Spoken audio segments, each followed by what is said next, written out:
Hey there, everyone. I'm Vicki Howell here for another YarnYAY exclusive event. And I'm really excited because I have with us today someone whom I have a hard time believing that I haven't met in person, but neither of us can actually remember.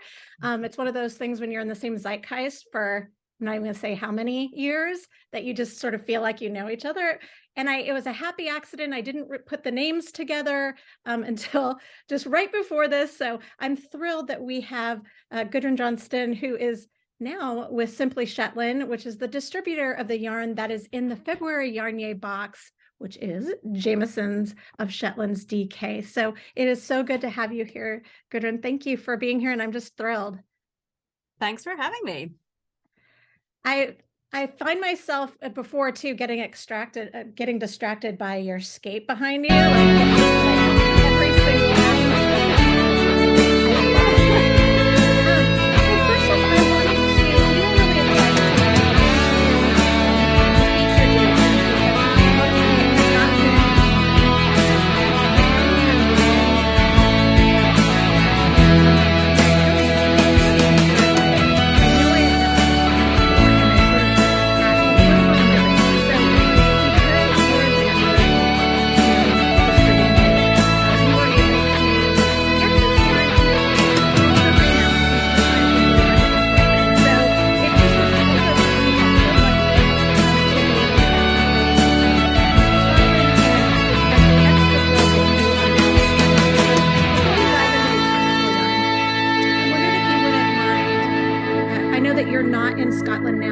have spent a lot of time in Shetland, and I would love if you would give people just sort of a little bit of background on Jamesons of Shetland, but also just about the actual space that this mill is at. Sure, yeah, my pleasure. So first of all, I want to say that, you know, Shetland, it is part of Scotland, but the Shetland Islands they're very, very far north. You know, if you look on a map and you look at mainland Scotland, Shetland's way up here. You know, it's an overnight boat journey to get there. It's pretty remote, and yarn textiles have been a part of Shetland for a long, long time. Sheep have lived there for a long, long time. So the native Shetland sheep, which is what is in that wool, 100% native Shetland, they have really like adapted to their environment in Shetland. So, you know, it's very exposed there. There aren't a lot of trees. It can be really windy. The Shetland sheep are just out on the hill year round, pretty much, eating heather, going onto the beach to eat the seaweed. This gives the yarn all the great properties that it has. Jamieson's itself, it's a family-owned business, I think now into the 5th generation. And the mill itself, I believe they started in 1981. So prior to that, they sort of had a store, and they were kind of, you know, doing other things that were yarn, wool related, but the mill itself didn't open until, early 80s, I believe 1981. So the mill is on the west side of Shetland. It's very close to actually where my dad and brother live. They know everybody who works there, and as do I. It's a fairly industrial looking building because they have a lot of equipment in there. So it's really when you get inside that it's, you know, you're kind of overwhelmed by all the fleece that's there, because the whole process of producing the yarn happens there in the mill. So they're grading the wool, the crofters, which just a name for the farmers, you know, bring the fleece in to the mill. They grade it all, you know, so that they have the finest and coarsest. They scour it, then they're, you know, washing it, dyeing it. They have this really cool blending room where they make some of their really lovely heathered yarns that they have. And it's just essentially this room with all these like puffs of, you know, little fluffy bits of yarn falling down so that they all get kind of mixed together.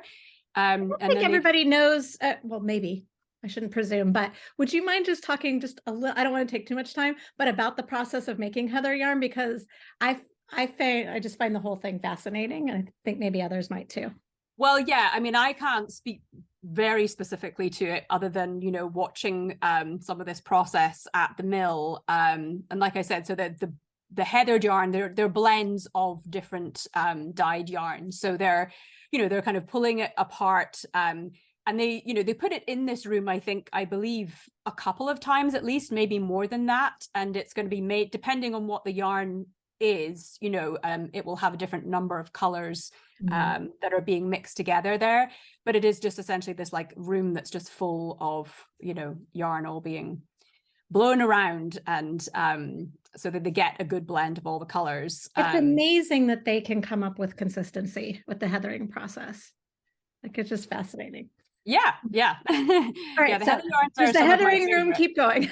Yeah, well, and then, you know, yeah, so the spinning is happening after that. Then they ball it up. Like, everything is happening under one roof. So there's a lot when you go in, you know, there's the smell, there's the noise, you know, there's like lots of machines going, and it's pretty fascinating, you know, to get a tour there.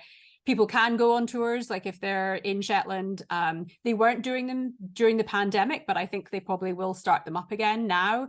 You can also, I believe, if you go to the Jamesons of Shetland Facebook page, I think there's a video that you can watch there of the mill process. So you'll see all of that stuff that I was just talking about.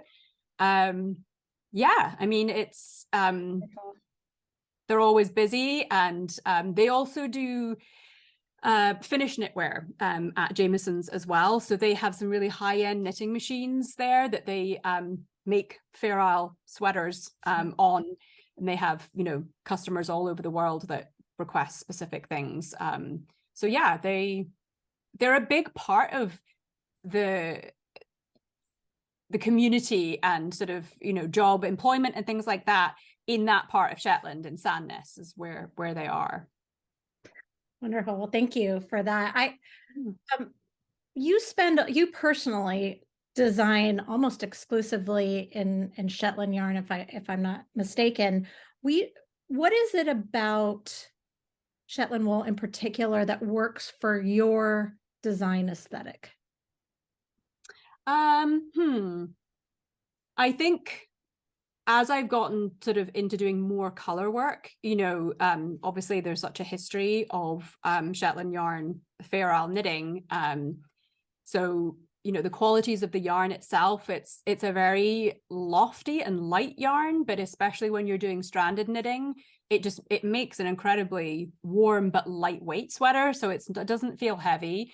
And with Jameson's, you know, you have like over, I think it's like 225 colors, you know, to choose from. So you can really like, yeah, find the colors that you want to work with. And so there's a lot of choice there too, which is definitely attractive.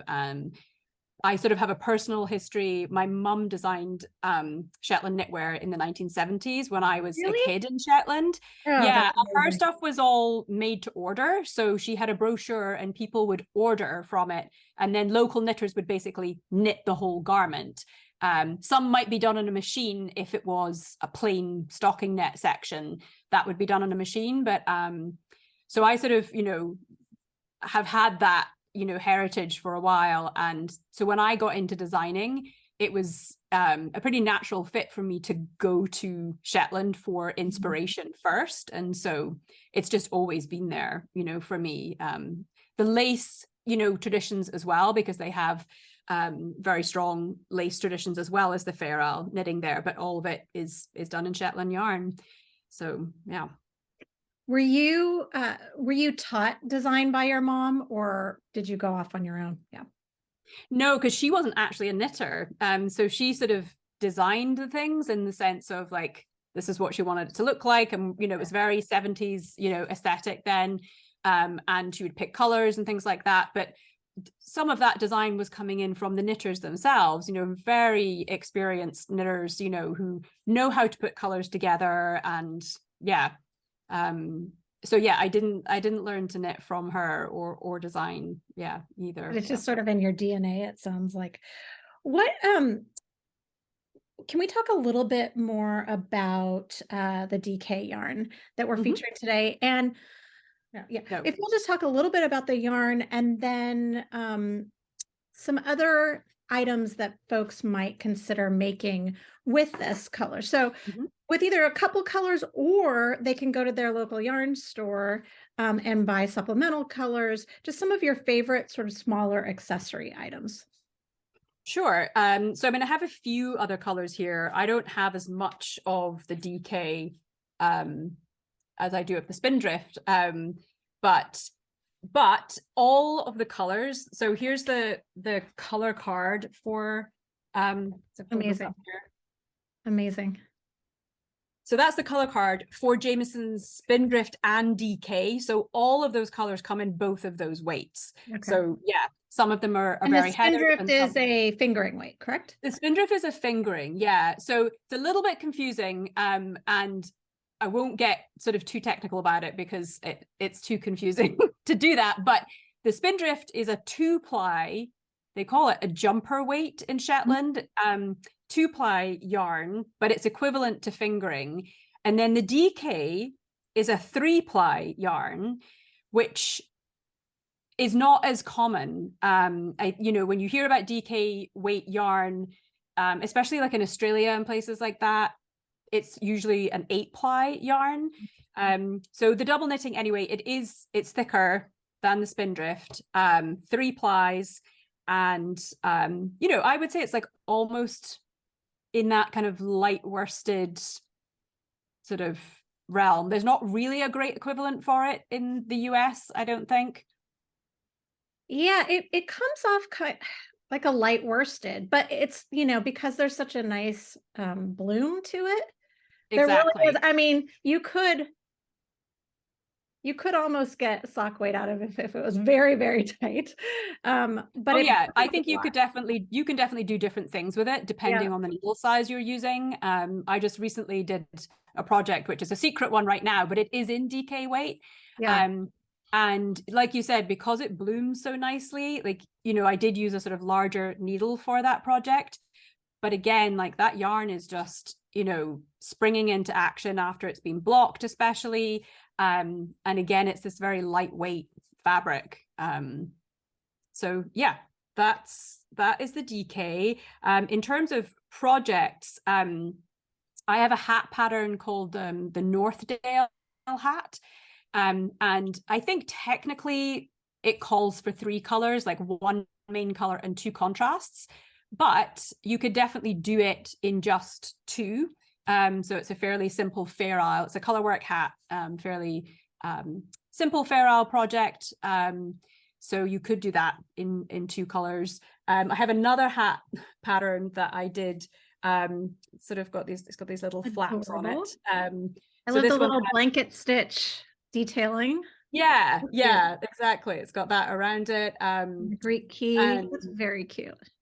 So yeah, this is also another sort of easy colorwork project. Obviously has a few more colors in it than that. And this one is so great about this yarn though is that it comes in the 25 gram balls, so that it's affordable to get different colors, and there's not going to be a lot of waste from buying a bunch of different colors too. No, and I think if you're into color work, then you should just get you should get some colors you like, because you'll come back to it. Tapestry roll or crewel work. It's like if you've got if you can have this rainbow selection and it comes in this type of yardage, why not? And for this, I think, correct me if I'm wrong, because I don't do a ton of color work myself, but these 2 colors would benefit greatly probably from a paler neutral, to have them pop. If you were adding another color, if you decided that you wanted to make a hat like the one you just showed, or the Northdale hat.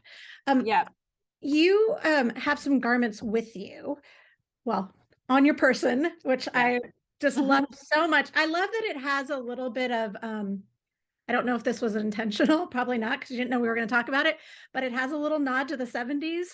You know, I had a blanket, a bedspread in that exact same, you know, chevron, not the nice yarn that you're wearing at all, of course. It's like Crestor yarn that my mom made. It was also crochet, but you know, it was like that chevron pattern in the 70s was just iconic. And so for me, just seeing it just makes me, you know, it's very comforting to me. So you've got that. And then you've got the gorgeous colorwork sweater behind you. So I would love to hear about both of those garments. Yeah, so both of these are from, I mean, they are deliberately 70s looking because they are from my book, The Shetland Trader, book 3. So this collection is all based on the knitwear that my mum designed in the 70s, because patterns were never written for the things that she produced.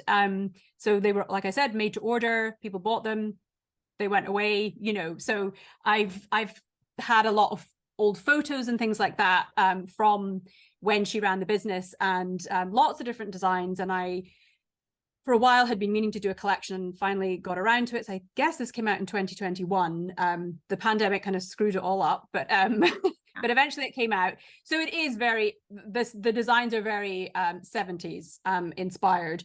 And you can see like big Look at bell that sleeves. statement sleeve, though, is back in a big way. Like exactly. So this is the same sweater as the one on the cover here. It's just, you know, in a different colorway. This one doesn't have a turtleneck. So there are options for straight sleeves. There's options for not having a turtleneck, all of that. And then this sweater that I have on, there was a photo of my mum in this sweater. Let me just see if I don't know how well people will be able to see that. Oh my goodness, that is amazing. Oh my goodness, your jeans are strong. Yes. So yeah, that was so cool. What a lovely story. I feel like you don't hear those types of stories as much anymore as you would have, you know, a generation ago. And it's such a nice full circle, and that it's still so relevant. And because of the way that trends work, it's like it's looped back to being absolutely still like wearable and doable. Yes, indeed.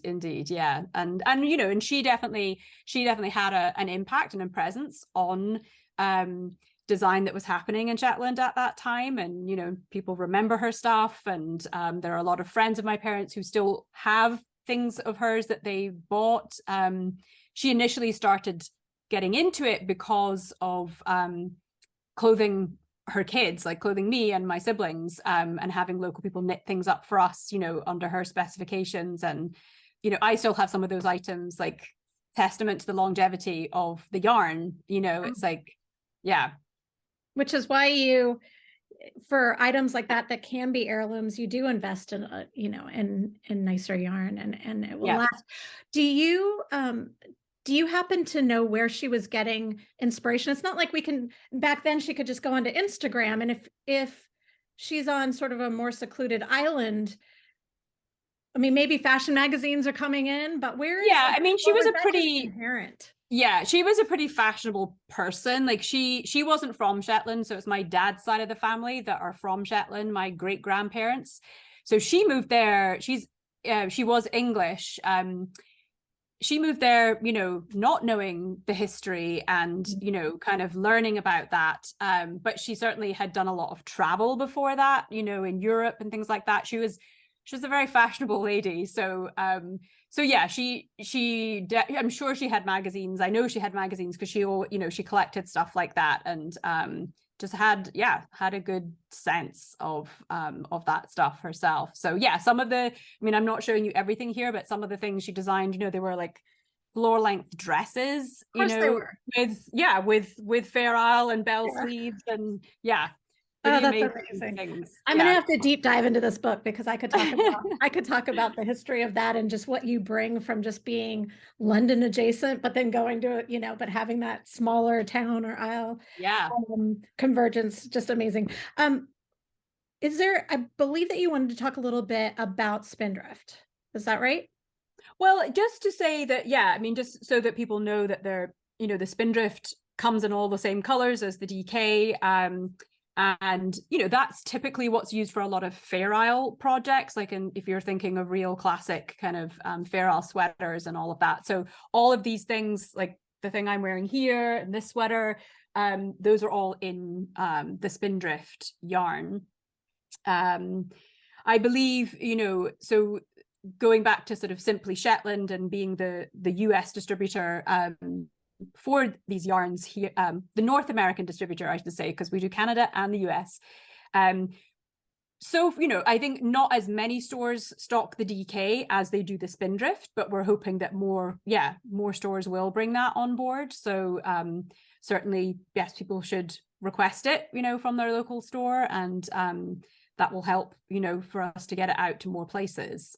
Yeah, absolutely. So folks, if you're watching, please go call up your local yarn store or go in and let them know that they can easily now import comparatively this wonderful yarn, DK weight, all the weights, because you're not going to find a palette like this, like such an extensive palette anyplace else for sure. And also be sure to follow the new Instagram feed for, and it's up on the screen right now as well.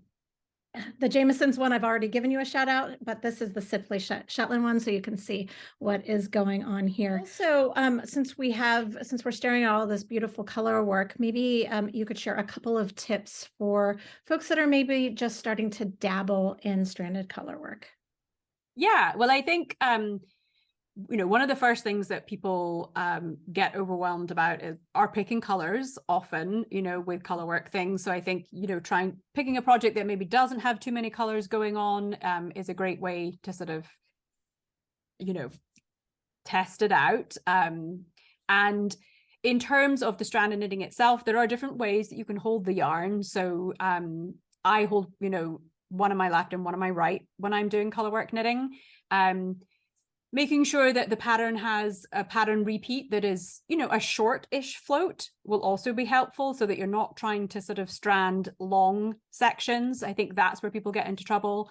Obviously, you can catch floats if there are long floats, but I think if you're just getting started, you want to look for stitch repeats that are sort of, in the 4 or 5 stitch repeat range. That will make it much easier for you to get used to tensioning your yarn.